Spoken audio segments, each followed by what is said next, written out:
Hi guys, Chris from the Ultimate Recycler. Today's video is about scrap steel. I'll give you a look at how I save my steel, how I store it. We'll weigh up the contents of a drum to show you the value you can get. Anyone that does any more than e-waste is going to turn up good heavy scrap steel. So have a look at this and I'll show you how I operate. So here's the process. Empty drum. I've leveled a bit of the ground here and put some bricks, a couple of bits of concrete just to get it sort of level. Set the drum on top of that, and that allows it to stay there for a pretty long time without the bottom rusting out. So I've got to stop the thing filling up with water, so I'll punch a couple of holes, probably 4 or 5 holes through the base with a crowbar, and as long as you don't strike the section that's sitting on a brick, it'll punch through pretty easily. So you can see I've done 5 there. It also bows the bottom down a little so that the water will drain out.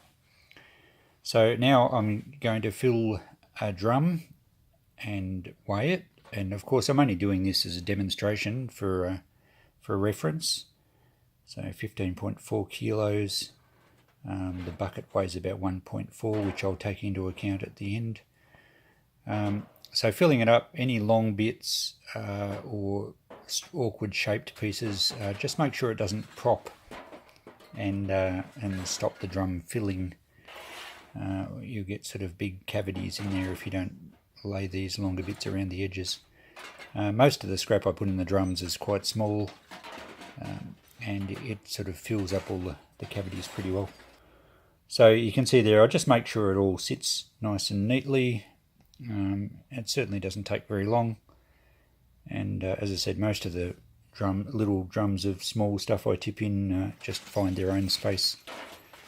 So next drum in, and now we'll do a bit of a time lapse here, and you'll see that the drum fills up. All sorts of stuff, bit of agricultural machinery, nuts and bolts, car parts, anything that's solid, and even pipe, as long as it's good heavy pipe. And there's the full drum. Alright, and now to my trusty notepad. You can see the weights of the small bucket fills here. There was 20 in all to fill the 44 gallon drum, and those 20 weighed out at almost 400 kilograms.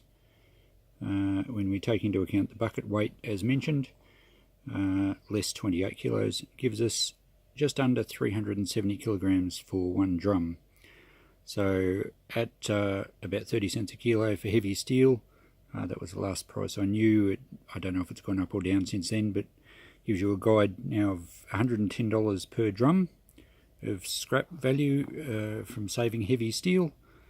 The point of this exercise was that if you pack a drum properly and consistently, you can easily work on 3 drums per tonne, which is handy when you're tallying up what you may have stacked aside.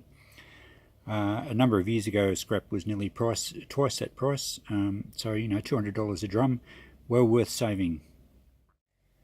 And so if you've got the space to store steel and you set them up on bricks, they'll sit there quite happily for many years, don't have to be out of the weather, and you can then afford to cash them in when the market's good.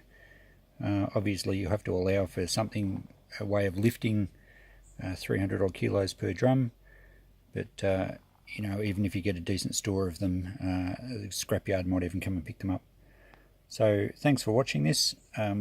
Hopefully it gives you a bit of a guide as to whether it's worth stacking up this stuff.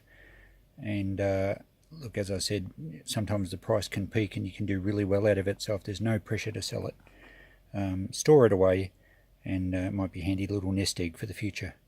Thanks for watching. Keep an eye on my channel. I'd love some more subscribers and some more comments, and see you in the next video.